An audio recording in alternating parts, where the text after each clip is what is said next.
vídeo de hoje eu entrevistei um cara super importante na comunidade cetogênica dos Estados Unidos, que assim, eu não sei nem como eu consegui trazer esse cara para entrevistar aqui para você, inscrito do Ceto Saudável. Robert Sykes, o Keto Savage. Esse cara não é só um fisiculturista 100% natural, mas ele fez tudo isso sem carboidrato nenhum. Ele quebrou a internet com esse método. Ele também é o criador de um produto chamado Keto Brick, que é uma suplementação de gordura, uma barra super interessante, super limpa. Ele vai falar isso na nossa entrevista. E a gente vai falar sobre dieta reversa para metabolismo lento. A gente vai falar sobre ganho de massa muscular na dieta cetogênica. A gente vai falar de jejum intermitente, de calorias e muito mais. Você não pode perder essa entrevista, é um conteúdo que não se acha gratuitamente na internet. Eu vou te trazer internacionalmente, legendado, feito tudo por mim, um baita de um trabalho que eu tive desde conseguir esse agendamento com o Robert até fazer essa legenda de várias horas de trabalho, uma semana de trabalho para fazer isso para você. E o que eu peço em troca é que você me dê o seu like, compartilhe, comente, faça de tudo para ajudar esse canal, que o conteúdo aqui tá sensacional. Então, com vocês, Robert Sykes. Welcome, man. It's first time in Brazil. Like, I know virtually, but Yeah, no, that's cool, man. So you're in Brazil right now? yeah. In Brazil. Like, actually, I just came back because I moved back to Brazil 3 months ago. I used to work in China, so I was 5 years living in Beijing. Came back with a wife and a dog, by the way. My dog traveled from China to Brazil like 35 hours on a flight. It's worked out well. Nice, man. Well, I guess it worked out well for you in the long run too. You got a wife out of the deal.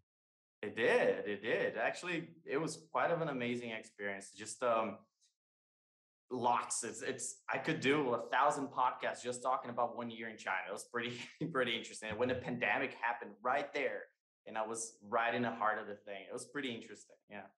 That's crazy, man. That's an awesome It is. experience though. Cool. Let's get started. I have like a bunch of questions, and actually what made me ask you and invite you to come to the show is that lately lots of people here in Brazil who does keto, and some people like we have quite of a bodybuilder community here, and I started to be more interested in that, even though I'm diabetic type 1, and like for me it's almost like proving a point. And actually I want people to know a little bit more about keto and building muscle, because here it's such I would say like Brazilian community, bodybuilder communities, they don't trust the process that well. Like the thing about carbs, and carbs are necessary, and they are not even they're basically the thing that will build muscle itself, and carbs and protein. So just talking a little bit about our experience, I will start with this question. Just tell us a little bit more. When did you have contact with keto? How does it all start? Yeah, so I've been bodybuilding since I was a junior in high school. I was 115 pounds when I started. I was super scrawny. That was pretty much my motivation for lifting. And I followed a traditional bro diet approach to bodybuilding for the first 6 or 7 years of my lifting career. I would do 6 or 7 meals a day. I would do very high protein, very high carbs, very low fat. And it just wasn't optimal. Like I was able to build a lot of muscle. I was able to get really lean, but it didn't feel healthy. It didn't feel sustainable. And it honestly led to a bunch of disordered eating habits, which I wanted to resolve. So I kind of fell into keto by accident, doing a carbohydrate backloading approach developed by John Kiefer. And that was in, I think, 2012. No, that's probably 2014. So that was before keto was really popular. And then I noticed in doing that I just felt better without the carbs altogether. So I just took out the carbs from the carbohydrate backloading, and lo and behold, that was basically keto. And at the time, I didn't really plan on competing.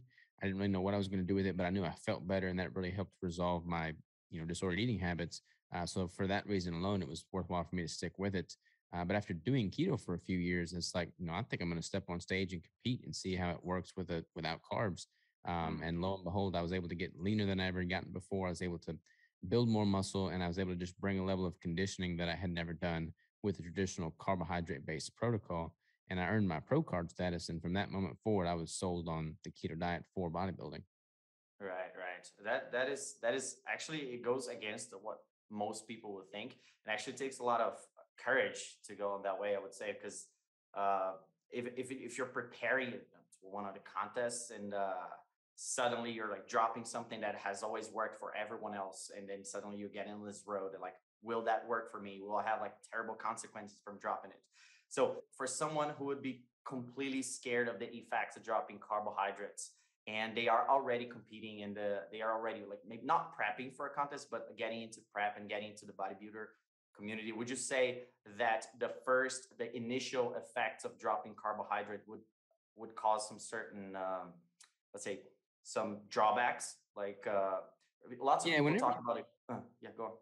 Oh, I didn't mean to cut you off there. Yeah, whenever you change your body's fuel source, I mean, most people, like everybody's keto at birth. Like when you're born, you're technically ketotic. Breast milk is ketogenic, and then we're funneled into this lifestyle of eating a lot of carbs and sugars. And most people haven't been in a state of ketosis since birth, so they've been just dependent on carbs and glucose the majority of their life. When they primarily shift their fuel source from carbs and glucose to fat and ketones, there is a bit of a lag there, and they may experience a slight dip in performance.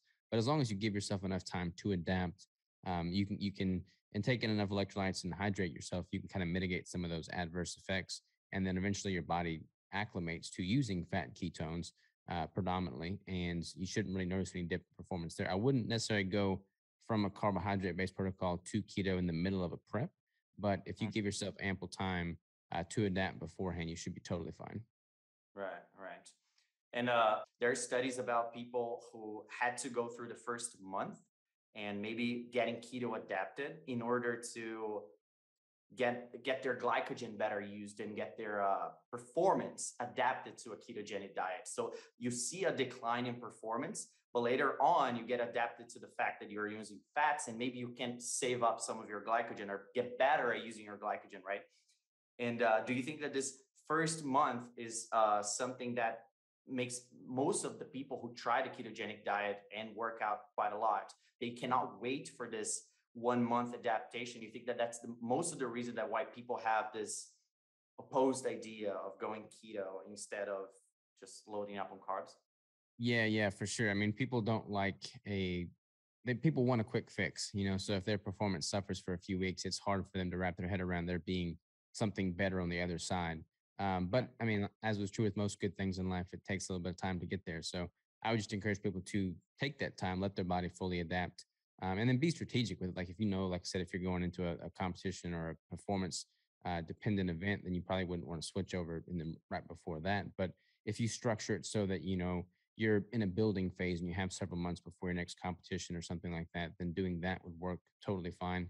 And then once you're able to adapt, once you do acclimate, your body's ability to replenish glycogen storage is just as efficient as it is with carbohydrates. I mean, your body becomes much more preservative towards the glycogen that it does have stored. So it's not like you're constantly depleting your glycogen storage and not being able to tap that back off. That all comes with a deeper level of adaptation. Right, right. That makes total sense. Um, you also coach a lot, so you probably coach lots of people who are into bodybuilding and maybe competing. When someone starts a day approach, hey Robert, I want you to coach me, and I want to change from this high carb that might be causing me problems with my insulin and uh, probably consequences to the rest of their lives, and they decide to make this shift into the ketogenic diet. How do you approach telling them like this first month you might have this detrimental effect? Like shouldn't call it detrimental, but you might have this uh, time that you need to adapt to the ketogenic diet. It might have like a performance decline. How Mhm. do you approach and how do people react to that? Like we have this instant gratification sort of thing, right? Especially in the fitness world, like take a pill, not only the fitness world, the health world and everything else. But how do you do this? How do you talk to them? And have you ever had a client that went halfway through and gave up? Yeah, I mean, a lot of people, it's weird, man. Like people have humans have such this emotional relationship and tie to the food they eat. Mm. If grandma makes cookies and they want grandma's cookies and they just can't say no to them, and they totally, derail their progress. Now that said, once you do become deeply fat adapted, you are much more able to switch back and forth efficiently, so to speak. This whole term of metabolic flexibility is kind of a hype right now. I don't recommend that necessarily, but once you do give yourself ample time to adapt to a fat approach, you can kind of go back and forth a little bit more readily. But the main thing that I do with clients that are coming from a traditional carbohydrate based background is just simply educate them on, the the benefits that come long term from allowing their body to become fat adapted. And if I really take the time on the front end to explain what it is they're working towards, then usually they'll have enough buy-in to give it those weeks or months that it takes to start to see the benefit. And then once they see the benefit, it's pretty easy for them to stick with it because they're experiencing it firsthand. Right. So the key is actually to see some benefits. It will help. Like no one has such a strong mind all the time to focus on the long term and not having any results, especially if the results are negative Hmm. first, right? Yeah. All right, cool. Um, I would like to ask you too. You're pretty like you're known for this guy who has not left out the high fat, moderate protein approach, right? Like if you see now, it's kind of like whoever consumes content. Like I consume a lot of content, obviously, with great content, but we all consume content, and it's crazy because you've seen the evolution. I should call evolution of the fitness gurus that I see even some high carb keto now. I'm not joking. Like there are Yeah. high carb keto. There's everything keto now in the world, and lots of people are going to this more of a high protein approach. And honestly, I'm going to speak personally to you. Like, actually, I have some benefits from bringing down my fats. If you can see everywhere this lowering the fats and increasing the protein to a point that you actually have a low fat keto, right? And I don't know if we can even call it keto as long as you're producing ketones, I would say so. But why do you keep on this high fat, moderate protein approach? What is the reasoning behind it? And why do you think this is the most effective thing for both bodybuilding and for whoever wants to lose weight? And if there would be another case, another context in which a lower fat and higher protein approach would be the way out? Yeah, I mean, there's multiple ways to skin a cat, as the old saying goes. I mean, I've got really lean with very high carbs, very high protein, very low fat. I've gotten very lean with high fat, low protein, low carbs. I've gotten lean lots of different ways. I've built muscle lots of different ways. So Right. what's going to be optimal for one may be a little bit different for another. It all really stems back to what is most sustainable for that individual and healthy and manageable for them long term. Because if they're able to sustain it longer, they can adhere to it better and they won't deviate and then just totally derail their progress, whether that progress is for building muscle or losing body fat. From this shift that you've seen within the keto space towards a higher protein, lower fat approach, it's kind of funny because the pendulum has swung so far, one direction or the other. For a while there, it was everybody was scared of protein and everybody's worried about gluconeogenesis and everybody had super high fat and very low protein. And that whole time I was like, look, y'all, don't be scared of protein. You got to make sure you get enough protein. Don't be afraid of protein. And I never really deviated from what I was preaching then. Now the pendulum has swung so far the other direction, and people are very scared of fat, and they're all just giving protein a halo. And I'm trying to be the voice of reason. It's here saying, yeah, protein is very great. You got to have enough protein, but not so much so that you're sacrificing enough dietary fat to perform at an optimal level either. I mean, either way, my messaging has been the same. It's just kind of been as the people shift through what they're putting a significance in. The thing about protein is it's absolutely imperative. You have to have protein. That's your building block. That's how you recover. That's how you build more lean tissue. But it is not a great substrate for energy. You're either going to get your energy from carbs or from dietary fats. A lot of people in the keto space are trying to popularize this fat is a lever approach, in which basically they're saying if you have a lot of fat to lose, then there's no need to consume that much dietary fat. Let your body tap into its own stored fat, which sounds really appealing and there is some truth to it, but it's honestly just an oversimplification of what's happening. If you don't have enough, if your primary fuel source is fat, whether that's stored fat or dietary fat, and you're not consuming enough dietary fat and you're not yet fat adapted, then you're not going to feel well. You're not going to perform at an optimal rate. You're not going to have the energy to excel in your workouts. And that's obviously going to have a diminishing effect on your ability to burn extra body fat. So I've always had success with a pretty high dietary fat approach, even when I'm trying to build muscle, even when I'm trying to lose body fat. But all the while, I'm consuming quite a bit of protein. Like I've never advocated a low protein diet. I mean, right now I'm probably consuming, 225 grams of protein a day, which is not low by any standards. I weigh about 170 pounds as context there. But yeah, there's the hypes, the bubbles, they come and go. You got to have enough protein. But if you're trying to become fat adapted and use a ketogenic lifestyle and fat for fuel, then you want to make sure you're getting enough of it for sure. Right. That makes total sense.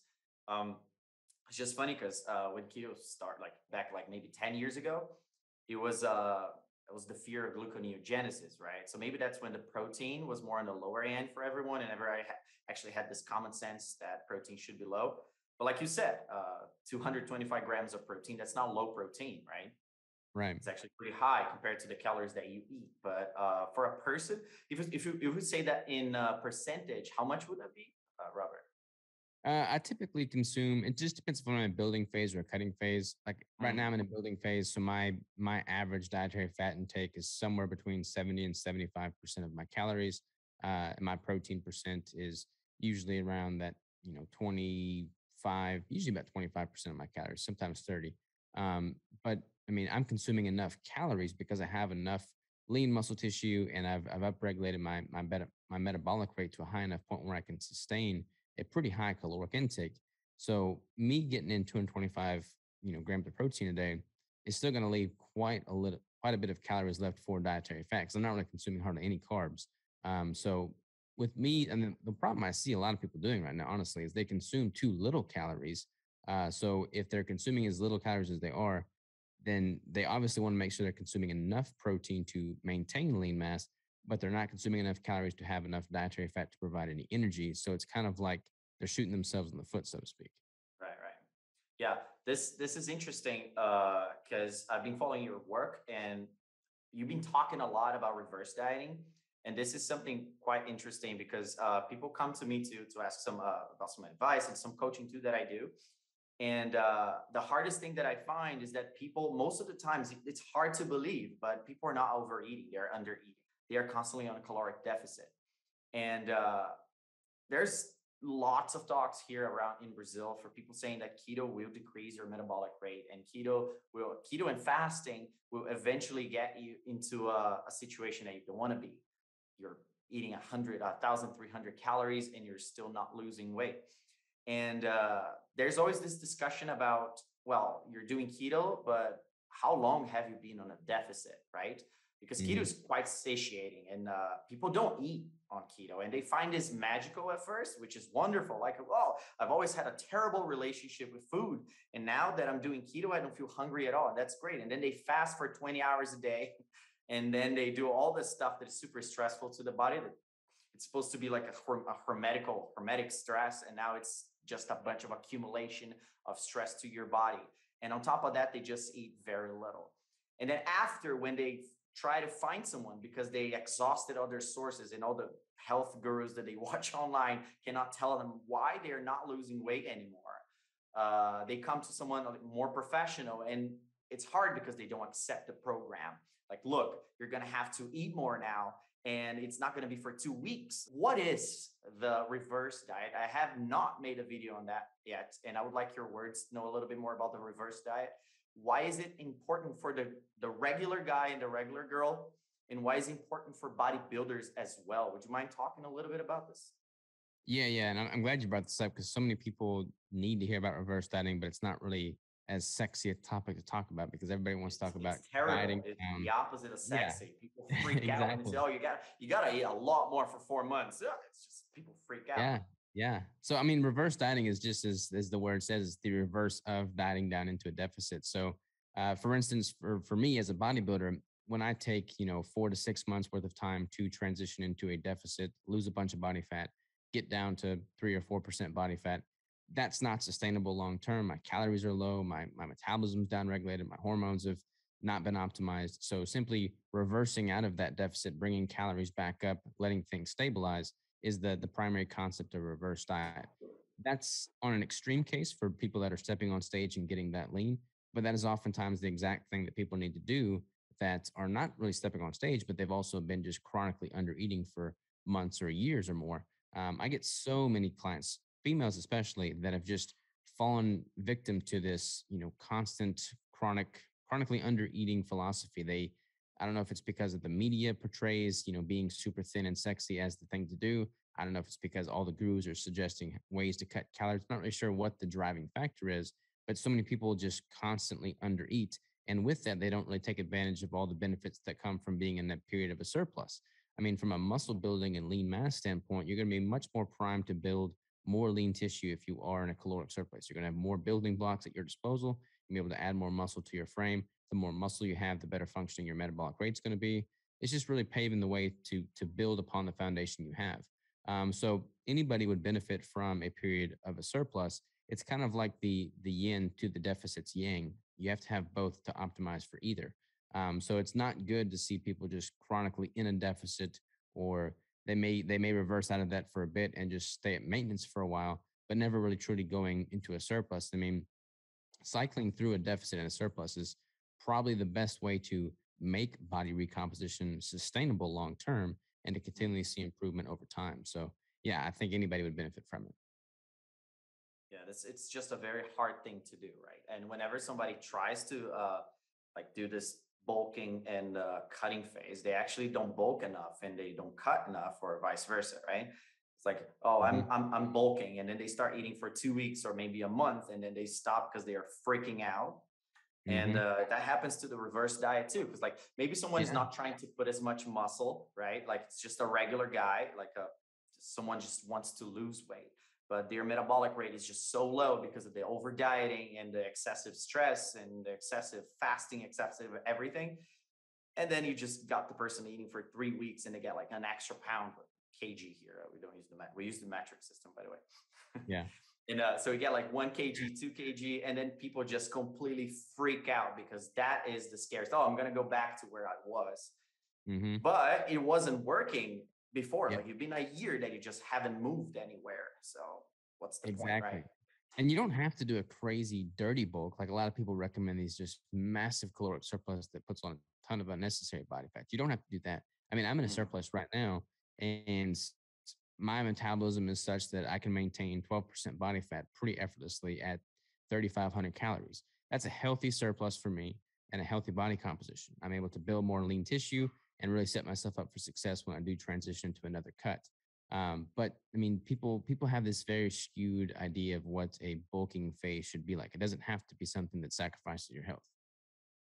Yeah, this always it always takes back to the instant gratification sort of thing, right? So it always Mhm. goes to that way. It's very hard to think about something long term. It's hard to enjoy long term results, right? People just fall into traps along the way. It's very hard to do, especially in a health space. And but if Mhm. people just shifted this mentality and this mindset of going a little bit more long term and maybe appreciating the journey, right? Things would change and results would come. Maybe Yeah, it's all about the journey. It's all about the journey. You can't have this finish line mentality because it's gonna make you so much more likely to derail the consistent effort that's gonna lead to the eventual progress. So enjoying the journey is that's the whole battle in the first place. Yeah, that was a life changing book I read called Mastery by George Leonard. Hmm. It's pretty cool. It's talking about enjoying the journey too itself, and it's like he actually classifies people and people who plateau and just jumps out, and it's very interesting. Very interesting book. Well, Yeah. let's talk a little bit about the carnivore diet. Everything that is trendy in the US, it takes about 2 years or 3 years to be trendy in Brazil. So like keto now, it's actually going down a little bit. People diverging keto into whatever other kinds of keto there are. But now the carnivore diet's quite hot here, quite hot. And lots of people are getting results, obviously, people like with skin issues and everything. What's your take on a carnivore diet? And what's your take on this adding carbs to the carnivore diet now? Because it's another, it's crazy, man. Honey, it's basically the God's nectar now in the carnivore diet. I find it quite interesting. I'm not dogmatic about anything. I'm just like I really like experimenting because that's actually what healed me from Hmm. being 250, 230 pounds, only your pounds to now. But I've experimented with a lot of stuff too. And when I did a carnivore diet, it was probably a year and a half ago. It was like a full month with basically muscle meat and organ meats. That's all, Hmm. and salt. And my experience was kind of okay. I was already keto and I didn't have that much of a huge difference. Like you're eating full carbs and processed foods, and then you suddenly drop into carnivore, and that's a bigger gap, a bigger difference. But what's your take on a carnivore diet? And also, what's your take on this adding carbs to the carnivore diet? Yeah, so carnivore is great. I mean, I view carnivore as basically a stricter subset of keto. I mean, if you're following a carnivore diet, it's not like you're getting your energy from carbs. You're getting it from the fats in the meat. So you are fat adapted. So basically, it's a subset of keto. I don't have any problems with tolerating some vegetation, so I'll occasionally throw some in, and I won't feel guilty about it. So I'm not a hardcore carnivore by any means, but the vast majority of my nutrition is pretty much carnivore plus the keto bricks, and then an occasional salad. So that's what works really well for me. There's so many people that I've had on the podcast that are just hardcore carnivores, have been such for years with no issues whatsoever. And to them, I say, congrats, keep doing what you're doing. It's obviously working for you. Yeah, I'm fully on board with carnivore. I don't really think that you're sacrificing any inherent performance benefits from not including more carbohydrates in the form of vegetation. So I don't think that's, I mean, what we previously thought about fiber has proven to just not be the case. Like you don't need to have a whole bunch of fiber if you're not consuming a bunch of carbs anyways. So I don't think the recommended allowance for fiber is necessary. As far as adding carbs, especially like honey, and there's been a push for a lot of fruit added in lately from some of the big names in the space. A lot of people trying to incorporate more fructose. And I don't think there's any benefit to that either. I mean, you can certainly do that. You can have success with that. If you love your fruit and you got to have that, then by all means go for it if your body tolerates it well. But the idea that you have to have fruit to excel, or you have to have fructose in some form or fashion added into your animal-based diet in order to optimize it is just, I don't buy that at all. Yeah. And you don't buy it because is there a reason? Like, for example, it's been said, and there are studies saying that fructose tends to go to your liver glycogen instead of to your muscle glycogen, right? Yeah. So some people I've seen, actually some pretty big names, talking about the importance of fructose in replacing glycogen and workout performance and feeling better and hormone regulations. Is there a reason you think that those fructose itself is not going to solve that issue? And well, people shouldn't be having those issues on a carnivore diet in the first place. Yeah, I don't think. I mean, fructose, like we said earlier, your body can replenish glycogen through the glycerol backbone of the fats you're consuming once you become fat adapted. So, taking in fruits to replenish glycogen, I feel like is a non-issue. A lot of people have pointed towards stabilizing their cycle for females with the ingestion of some carbohydrates, but those are oftentimes in the context of females that are not eating adequate calories to begin with. I haven't seen any issues in females that are consuming adequate calories, enough fuel overall, having irregular issues with their cycle, and then adding carbs in to fix that. That carb fix their cycle tends to be more of a band-aid approach to them just simply not consuming enough food to begin with. Right, right. That makes total sense. Talking about the carnivore diet and other diets as well, you've also experimented with flexible diets, right? I think I read a post that you tried if it fits your macros before. Mhm. Yeah, Yeah, that was with and pre-keto, but I definitely did that for quite some time. now what's your take on that? On Um, flexible diets? yeah, like if it's sustainable for the individual, like a lot of people just want more food variety. Like if flexible dining is going to grant them that food variety, they don't have a problem with the carbohydrates. They don't have a problem with what they're consuming from a digestive standpoint, from a psychological standpoint. They don't have any negative relationships with food. They don't tend to binge on more heavily processed foods, sugary foods, and they can have that variety. Then go for it. I'm not ever one to demonize carbs or sugar for that matter. I choose not to put it in my own body because I don't feel like it's really adding anything to the underlying performance. But for people that can mitigate that well and handle that variety better, it's going to make things more sustainable for them.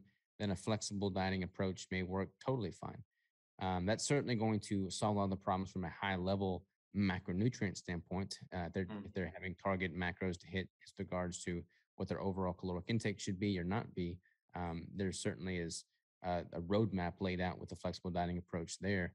For me, I just find no inherent benefit in having that much food variety. Like I don't feel like I'm missing anything or sacrificing by not having the carbohydrates and sugars.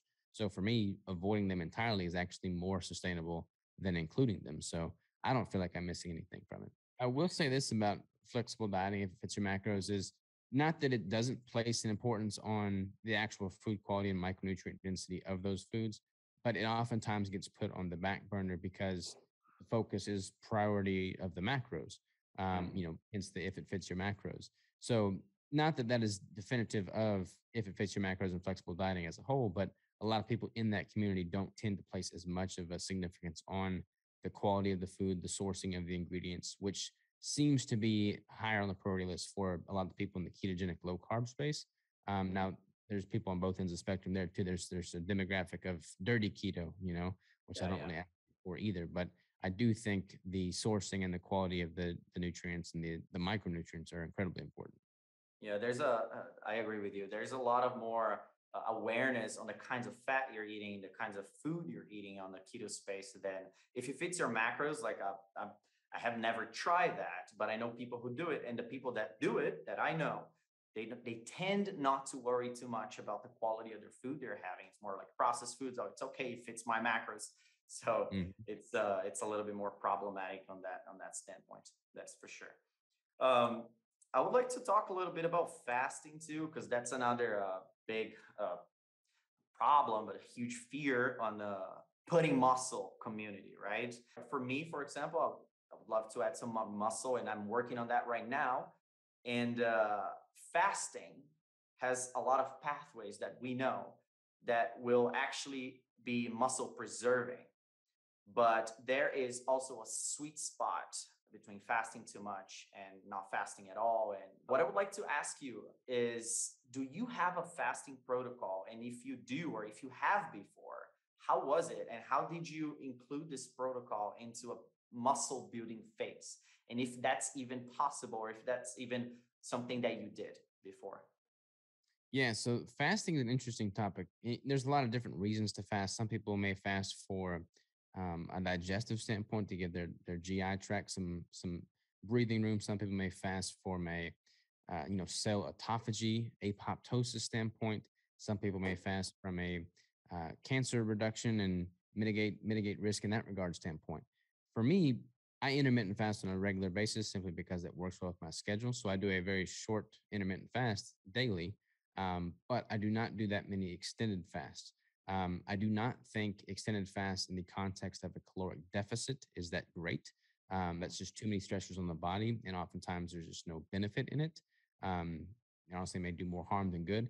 When I'll do an extended fast, it'll be in the context of a caloric surplus. So, like for instance, if I'm consuming a surplus in calories, I'm trying to prioritize building muscle, and I'm implementing progressive overload, it's not easy on the digestive tract to constantly be inundated with this massive bolus of food.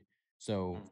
periodically, I'll implement an extended fast similar to how I would implement a deload week in my training while, focusing on that progressive overload. It gives my body a time to take a break from the constant stress I'm subjecting it to and lets everything kind of stabilize before going back at it again, whether it be with the deload week into the training or an extended fast into the nutrition.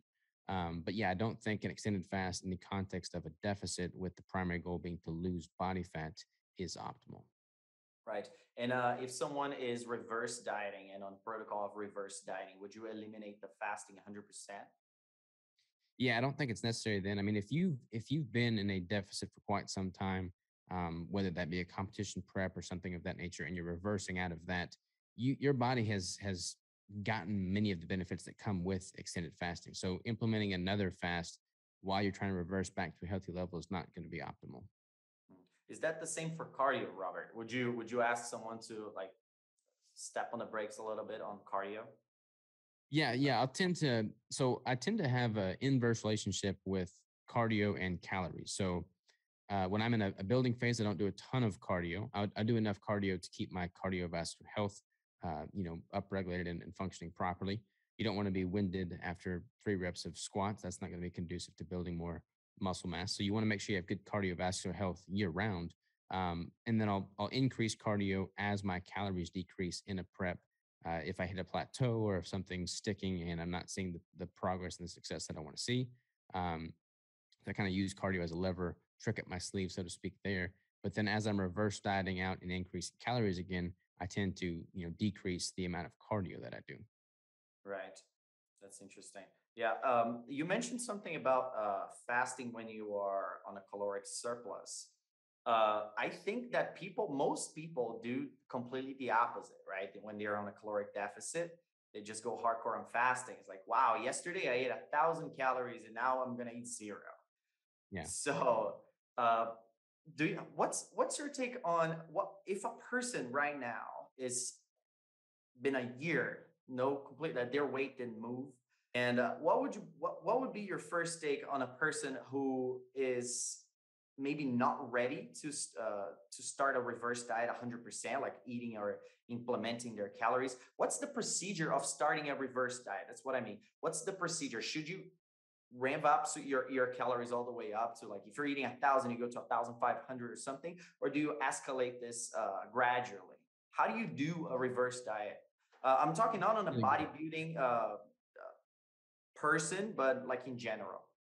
Yeah, usually gradually. I mean, it's going to take a little bit of explaining to them to kind of set the expectations clear because you're not likely going to lose weight in a reverse diet. It has happened, but it's not oftentimes the case. So, kind of Right. preparing their minds to embrace a little bit of weight gain that comes with it. But if they understand the benefits that come with that as well, hopefully it's an easier pill to swallow. So, I'll typically gradually increase the caloric intake week after week. And then ideally, there'll be training as well. So, that's increased training intensity as a result of the increased fuel intake will hopefully partition those extra calories towards going towards, increased lean muscle tissue and not increased body fat. They'll still likely gain some body fat, but ideally most of it's partitioned towards lean mass. The more lean mass they have, the better the function of their metabolism is going to be, and the more calories they can consume without any adverse effects. And you think like sometimes people might actually lose weight after you start reversing diet? Is that because of like a hormonal up regulation, like almost immediately after seeing this surplus of energy coming in? Yeah, I've seen it a few times in female clients, for instance, that have just been chronically under eating for years. And then their hormones are all jacked up, their stress levels are all jacked up. Everything's just not good. They're not sleeping well. Their cycles are all irregular. And then simply increasing calories just enough to get things more or less stabilized tends to result in a loss of some weight temporarily.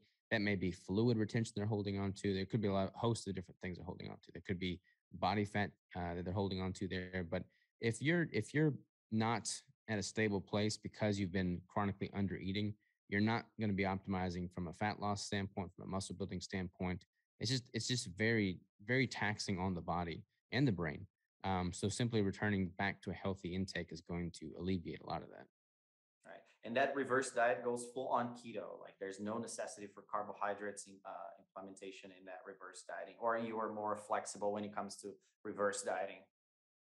No, I mean, me personally, people that do reverse dieting with carbs, they'll obviously have the carbs, but you don't have to have the carbs. I mean, I haven't had a carb-based meal in 6 or 7 years now.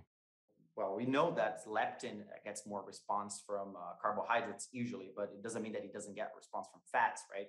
Mostly it's like increasing your fats and actually eating an adequate amount of calories might be enough. And so you don't need to implement the carbohydrates, especially for Mhm. lots of the diabetic community here that implement new carbohydrates and a bunch of carbohydrates on a reverse diet might also screw up their insulin levels, Yeah, endogenous and exogenous. Yeah.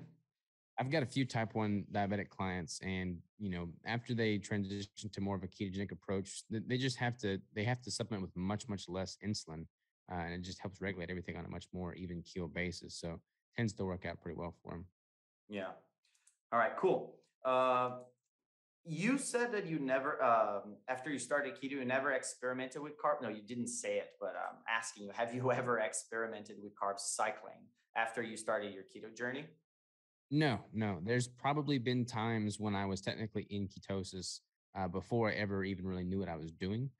Because when I was doing bro dieting approaches way back in the day, what I was doing then is honestly pretty similar to what of the new versions of keto look like now. But since I actually learned about the ketogenic diet and lifestyle and knew what I was doing, I haven't deviated from that and experimented with carbs since then. Right, right. And you don't advocate for carb cycling for a person who would start working with you. No, I mean all of my clients, they kind of know me as the strict keto guy, so they don't expect me to be giving them any carbs in their meal plan. Right. Again, not to demonize carbs, like there's Yeah, people yeah, like I don't care if people consume them, but you certainly don't need to. And I tend to like my wheelhouse, my area of expertise is optimizing with a strict keto approach. That's what I typically stick to. just out of curiosity, we talked actually a little bit about dirty keto, and now the keto is in a rise here in Brazil.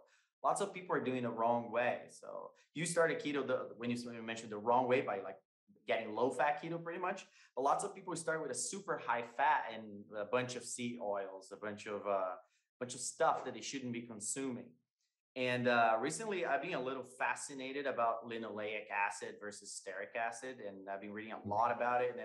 And that's something that actually fascinates me, especially for being a diabetic. You know, lots of diabetic people who wouldn't over consume carbs itself, but it was always followed by crappy oils and crappy food and crappy processed meats and stuff like that. Have you looked into that, the linoleic acid versus stearic acid? And it's still a theory, right? I mean, we don't have anything legitimately proven on that. But what's your take on this? It's quite curious. Yeah, I mean, there is pretty compelling evidence that shows that heavily processed vegetable oils, for instance, when heated, are more inflammatory than animal-based fats.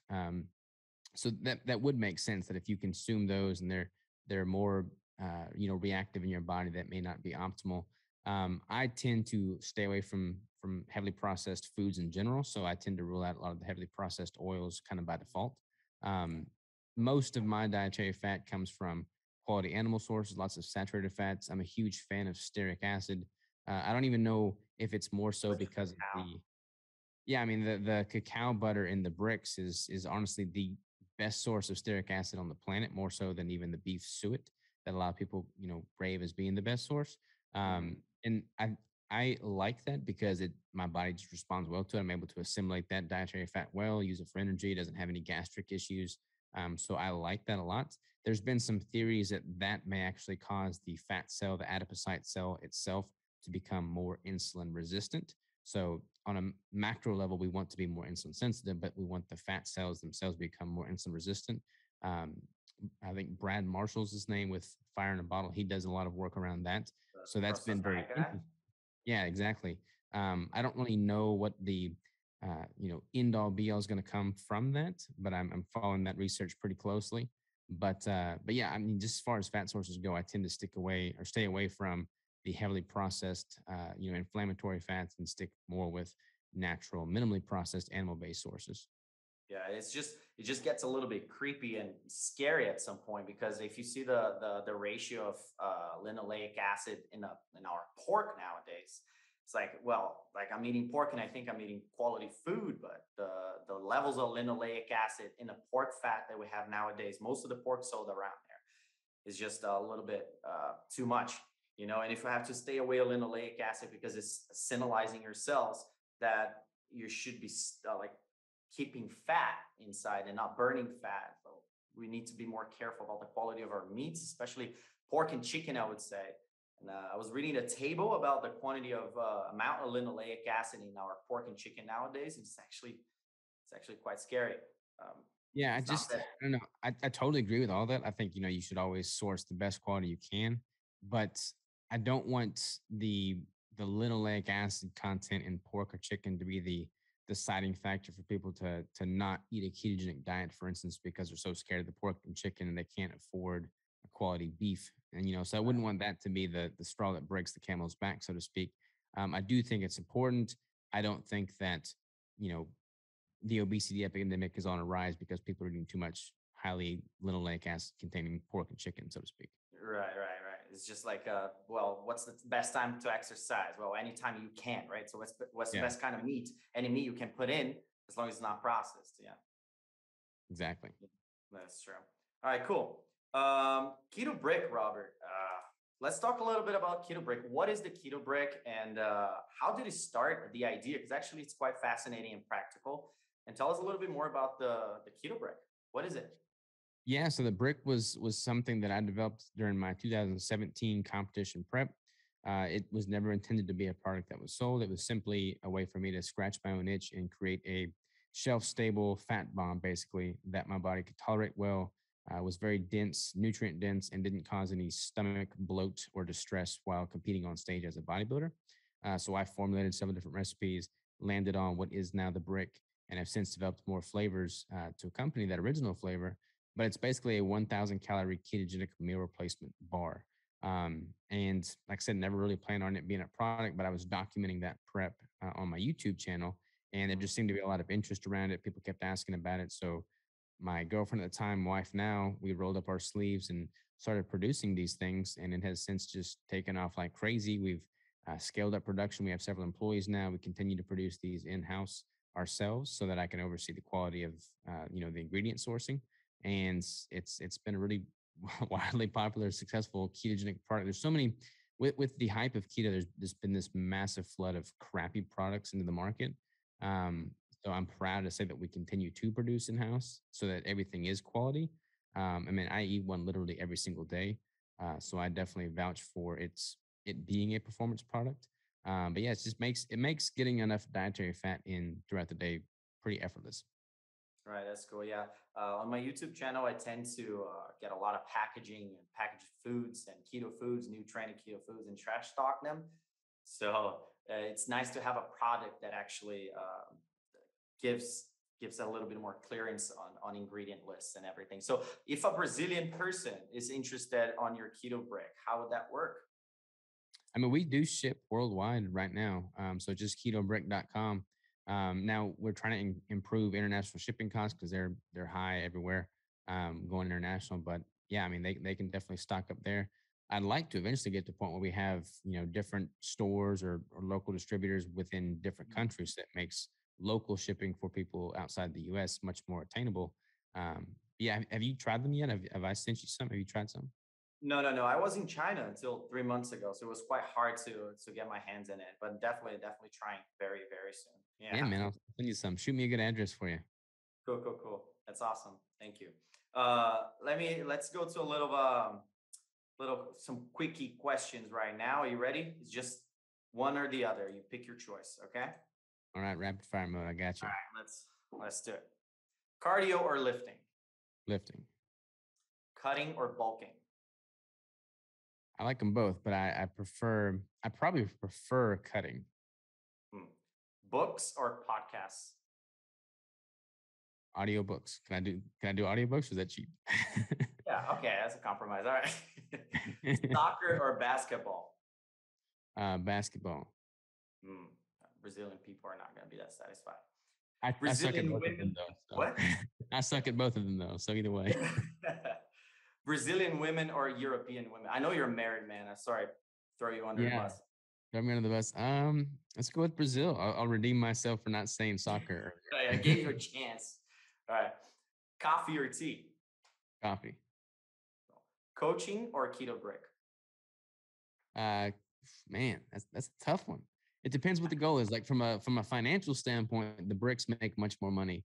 From a Right. coaching standpoint, I love the relationship that comes with that. So, um, man, you'd be asking me to pick between kids on that one. And now I'll throw you under the bus even more. COVID or vaccine? Oh, like to get, would I rather get COVID or would I rather get the vaccine? Man, I'm a glutton for punishment, man. Like I like to test my body, so give me COVID, man. All right, cool. All right, Robert, where can people find more about your work? And Keto Brick already said ketobrick.com, but what about your work itself? Yeah, so my brand online is Keto Savage, so ketosavage.com, ketobrick.com. If you type in Keto Savage and go there, it links out to everything else, so it makes it easy. Right, awesome. Thank you very much for this, the opportunity to participate here, man. That's a huge pleasure. Thank you very much. And that's it. Hey, man, I really enjoyed it as well. I appreciate the conversation, and let's definitely keep in touch. All right, for sure. Thank you.